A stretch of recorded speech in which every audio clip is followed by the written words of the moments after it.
कक्षा 7 की अभ्यास 3B सांख्यिकी के प्रश्न नंबर 4 में बताया गया है कि उपर्युक्त आंकड़ों का समांतर माध्य ज्ञात कीजिए।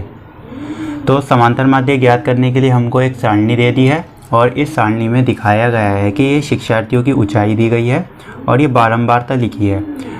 तो इस सारणी का मतलब है कि 140 सेंटीमीटर 3 बच्चों की ऊंचाई है और 147 सेंटीमीटर 4 शिक्षार्थियों की ऊंचाई है। तो इस प्रकार से ये सारणी बनाकर दी गई है। अब इसका हमको क्या करना है, समांतर माध्य निकालना है।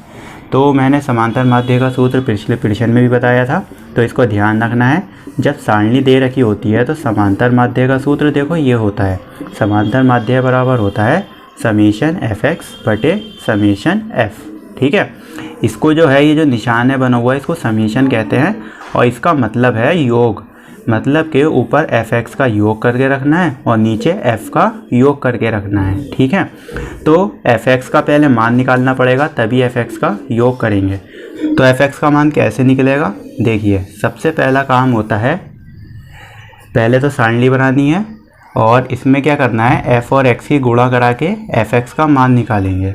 तो हमारे पास f यहाँ पर 3 है और x 140 है, तो 140 और 3 की गुणा करा के fx का मान निकालेंगे। तो 3 की 0 से गुणा होगी तो 0 आ जाएगा, 3 चौक 12 का 2 हासिल लगा 1, 3 एकम 3, 3 और 1 4। तो fx का मान आ गया है यहाँ पर 420। अब यहाँ पर f का मान 4 है, x का मान 147 है, तो 147 और 4 की गुणा कराकर fx का मान यहाँ पर भी निकालेंगे। 4 सत्ते 28 का 8 हासिल लगे 2, 4 चौक 16, 16 और 2 18 का 8 हासिल लगा 1, 4 एकम 4, 4 और 1 5। तो यहाँ पर fx का मान आ गया है 588। यहाँ पर 148 और 5 की गुणा करानी है, तो चलिए कराते हैं। 5 अट्ठे 40 का 0 हासिल लगे 4, 5 चौक 20, 20 और 4 24, 24 का 4 हासिल लगे 2, 5 एकम 5, 5 और 2 7। तो यहाँ पर 148 और 5 की गुणा करा के आ गया है 740। अब यहाँ पर 6 की गुणा करानी है, तो 6 हम जानते हो कितने होते हैं 54, 54 का 4 अब हासिल लगे 5, 6 चौक 24, 24 और 5 होते हैं 29, तो 29 का 9 अब हासिल लगे 2, 6 एकम 6, 6 और 2 8। तो 894 आ गया है। यहाँ पर तो गुणा कराना बहुत आसान है, 150 की जब 10 से गुणा होगी तो 1500 आ जाएंगे। अब यहाँ पर करानी है 151 की 7 से गुणा, तो चलिए कराते हैं। 7 की 1 से होगी तो 7 एकम 7, 7 पंजे 35 का 5 हासिल लगे 3, 7 एकम 7, 7 और 3 10। तो यहाँ पर इन दोनों की गुणा करा कर आ गया है 1057। यहाँ पर भी गुणा कराते हैं। 5 चौक 20 का 0 हासिल लगे 2, 5 पंजे 25, 25 और 2 27 का 7 हासिल लगे 2, 5 एकम 5, 5 और 2 7। तो यहाँ पर इन दोनों की गुणा करा कर आ गया है 770।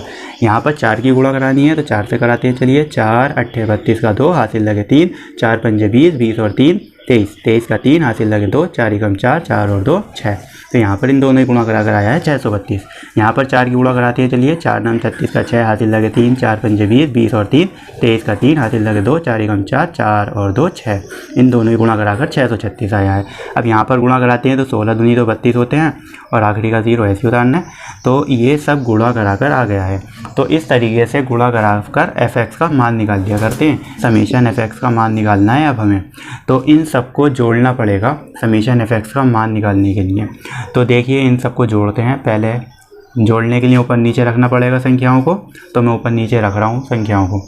तो दोस्तों समीशन fx का मान निकालने के लिए मैंने यहाँ पर सभी संख्याओं को जोड़ने के लिए ऊपर नीचे रख लिया है। अब चलिए इन संख्याओं को जोड़ते हैं। तो 7 और 2 तो हो गए 9, 9 और 6 15, 15 और 4 19, 19 और 8, 19 और 8 हो जाएंगे 27। तो 27 का 7 हासिल लगे 2, 5 और 2 7 हो जाएंगे, 7 और 7 14, 14 और 3 17, 17 और 3 20, 20 और 2 22, 22 और 9 जोड़ लो, 22 और 9 31, 31 और 4 35, 35 और 8 होते हैं 43, 43 और 2 43 और 2 हो जाएंगे 45। तो 45 का 5 लगेंगे, हासिल लगेंगे 4, 5 और 4 9, 9 और 7 16, 16 और 6 22 हो जाएंगे, 22 और 6 28 हो जाएंगे, 28 और 3 31, 31 और 8 39, 39 और 7 होते हैं 46, 46 और 5 46 और 5 51, 51 और 4 55। तो 55 का 5 हासिल लगे 5, 5 और 1 6, 6 और 1 7। तो समीशन fx का योग करने पर आया है 7 5 5 7। तो ये हो जाएगा समीशन fx का मान। अब क्या करना है, बटे में f का भी योग करके रखना है। तो चलिए f का भी योग कर लेते हैं।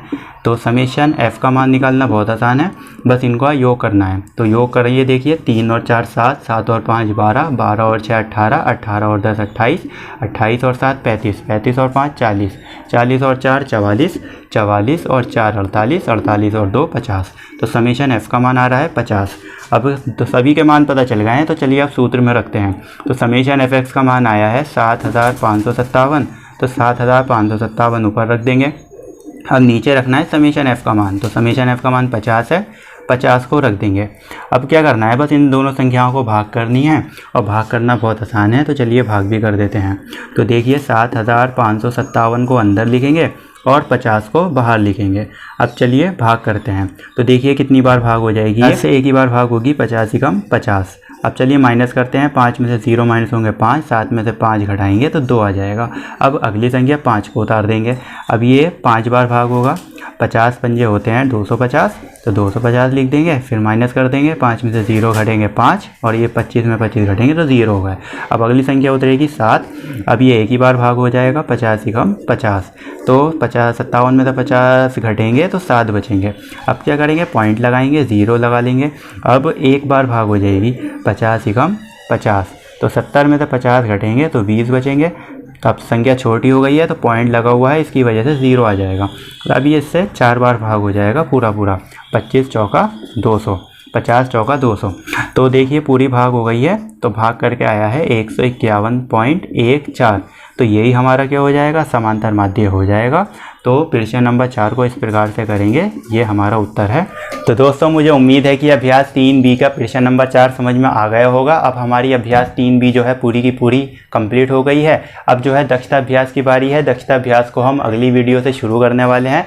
और अगर आप हमारे चैनल पर नए आए हैं तो प्लीज़ आपसे रिक्वेस्ट है, चैनल को सब्सक्राइब कर दीजिए। और चलिए अब मिलते हैं अगली वीडियो में।